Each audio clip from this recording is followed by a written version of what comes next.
Namaste. I am doctor Manish Kumar माळी.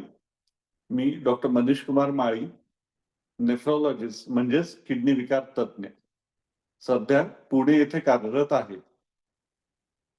मित्रांनो, आज आपण इडिमा किंवा सूज येणे म्हणजे नक्की काय हे समजून घेऊयात. इडिमा तुम्ही पाहिलंच असेल, तर आपण किंवा आपल्या आजूबाजूच्या कोणाच्या तरी कधी ना कधी त्या तक्रारी असतात, की पायावर सूज आली आहे, चेहऱ्यावर सूज आली आहे. ती सूज नक्की येते कशामुळे? ते सूज याची बरीच कारणं आहेत. काही कारणं फिजिओलॉजिकल असतात, काही कारणं पॅथॉलॉजिकल असतात. फिजिओलॉजिकल म्हणजे काय, की ही सूज साध्या प्रकारची असते. ठीक आहे, थोडा वेळ येते, जाते, ती वाढत नाही आणि या सुजेची विशेष काळजी करायचं कारण नसतं. पण काही प्रकारची सूज ही पॅथॉलॉजिकल असते. हा पॅथॉलॉजिकल म्हणजे कदाचित लिव्हर, किडनी, हृदय किंवा बाकी कुठले अवयव खराब होतात आहेत आणि ह्याची ही प्राथमिक किंवा सुरुवातीची लक्षणं असू शकतात.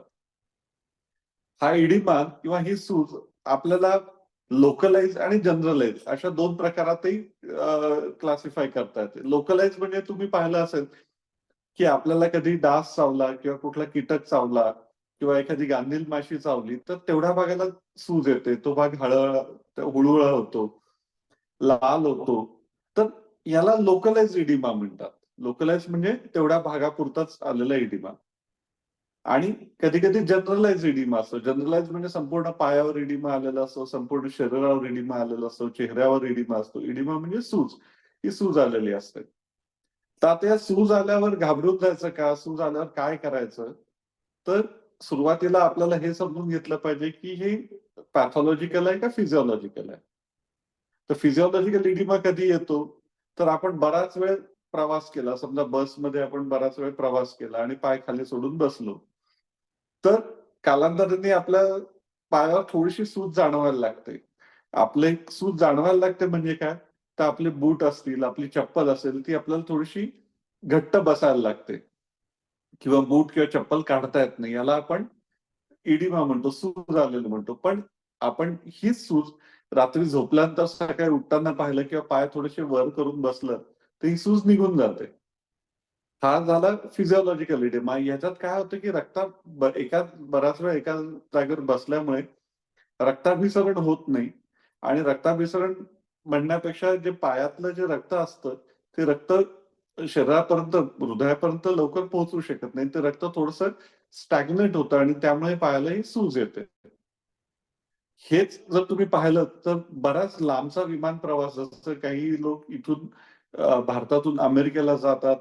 एक 18 ते 20 तासाचा प्रवास असतो विमान प्रवास. ते 18 ते 20 तास बसल्यामुळे कधी-कधी तुम्ही ऐकलं असेल डी नावाचा प्रकार होतो. डी म्हणजे काय, की पायांच्या शिरांमध्ये रक्त साकळतं किंवा रक्त गोठलं जातं. ज्याला डीप व्हेनस थ्रॉम्बोसिस किंवा डी म्हणतो. तर हे डी म्हणजे हाच इडिमा ह्याची पुढे झाली. जसं आपण मगाशी म्हटलं, की ब्लड फ्लो स्टॅग्नेट होतो किंवा रक्तपुरवठा थोडासा मंदावतो. तर तेव्हा रक्त रक्ताच्या गाठी तयार होतात, गुठळ्या तयार होतात, ज्याला डी म्हणतो. या मुळे सुद्धा पायावर सूज येऊ शकते.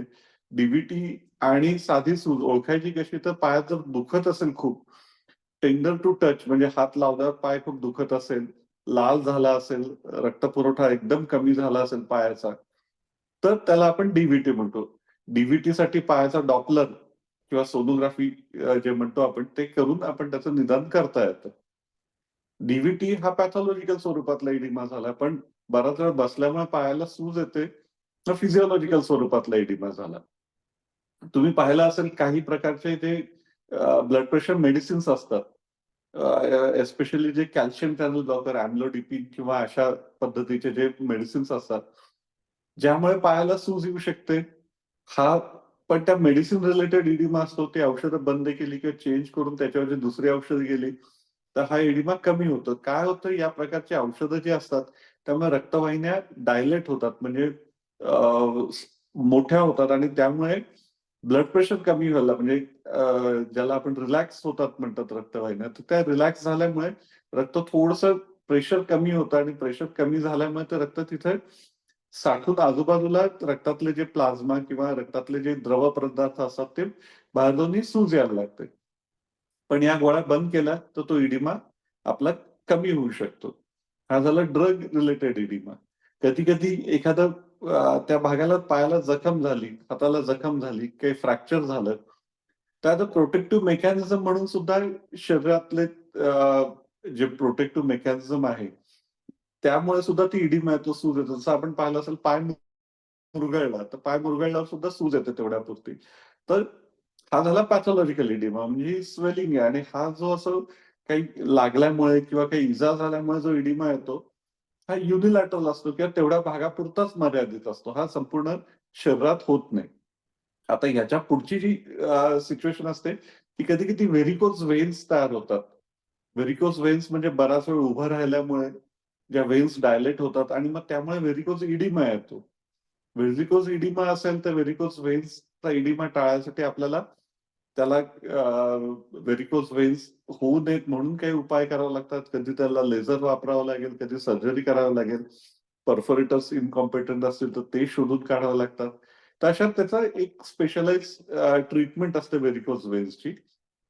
तर व्हेरिकोज वेन्समुळे जर इडिमा आला तर आपल्याला त्याप्रमाणे त्याची ट्रीटमेंट करावी लागेल. आता जो दुसरा जो सिस्टमिक इडिमा आहे, सिस्टमिक इडिमा किंवा ज्याला अनासारखा म्हणतो, की संपूर्ण शरीरात ही सूज येते. ती सूज कधी येऊ शकते? तर किडनी निकामी झाली किंवा किडनीतून प्रोटीन जायला लागलं, लघवीतून प्रोटीन जायला लागलं. तर अशा सिच्युएशनमध्ये शरीरातलं प्रोटीन कमी होतं आणि इडिमा यायला लागतो. याला नेफ्रॉटिक सिंड्रोम म्हणतो आपण. युरिनमध्ये जर भरपूर प्रमाणात प्रोटीन जायला लागेल, तर शरीरातलं प्रोटीन कमी होतं, अल्ब्युमिन कमी होतं आणि त्यामुळे हा इडिमा येतो. किडनीचा इडिमा ओळखायचा कसा, तर सकाळी उठल्यानंतर डोळ्याभोवती बरीच सूज असते. बरेचदा डोळे एवढे सुजलेले असतात की ते पूर्ण उघडतही नाही. पण जसा दिवस जाईल तशी चेहऱ्यावरची सूज कमी होते, पण पायावर सूज यायला लागते. कारण ग्रॅव्हिटीमुळे पाणी हे चेहऱ्यावरून पायाकडे शिफ्ट व्हायला लागतं. तर याला आपण नेफ्रॉटिक सिंड्रोम किंवा किडनी रिलेटेड इडिमा म्हणतो. यासाठी आपल्याला युरिन प्रोटीन तपासणं आणि त्याप्रमाणे पुढची ट्रीटमेंट करणं या गोष्टी आवश्यक असतात. काही काही गोष्टी आपण कार्डिओजेनिक इडिमा किंवा पल्मनरी इडिमा म्हणतो. यामध्ये हे इडिमा फ्लुइड्स असतं, हे जे पाणी असतं ते लंग्समध्ये अॅक्युम्युलेट होतं. पेशंटला श्वास घ्यायला त्रास होणं किंवा झोपल्यावर खोकला येणं, बसल्यावर बरं वाटणं, रात्री झोपेतून दचकून जागा होणं किंवा झोप न लागणं, बसून झोपणं, ह्या गोष्टी होतात. तर ह्याच्यात याला आपण हार्ट फेल्युअर किंवा पल्मनरी इडिमा म्हणतो.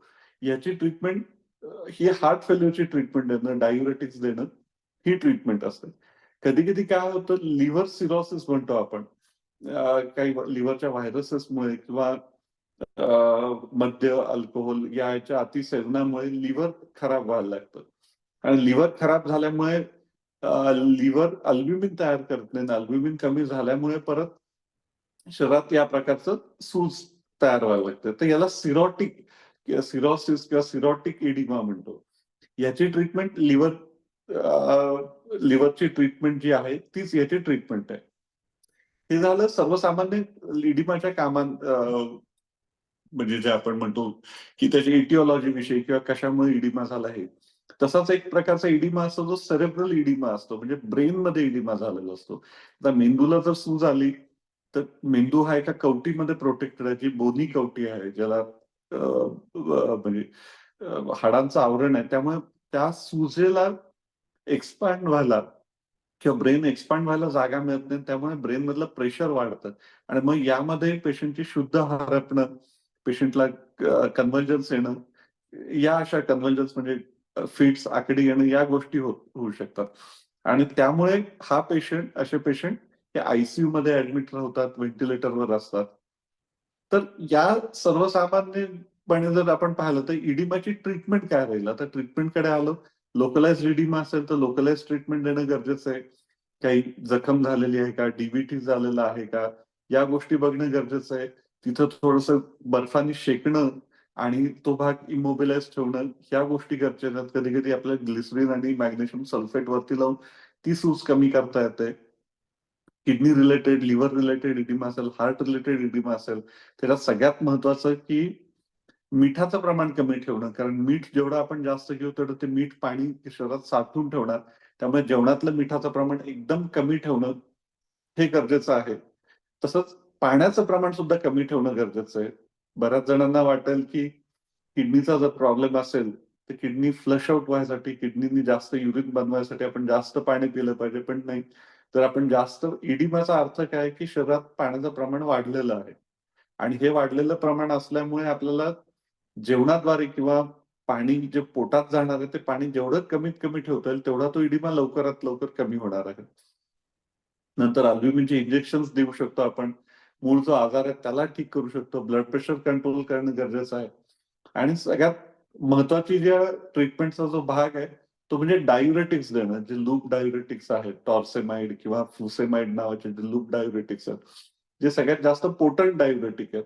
ते डायुरेटिक्स दिले तर हे डायुरेटिक्स शरीरातलं जे अति जास्त प्रमाणात पाणी झालेलं आहे ते पाणी बाहेर काढतात.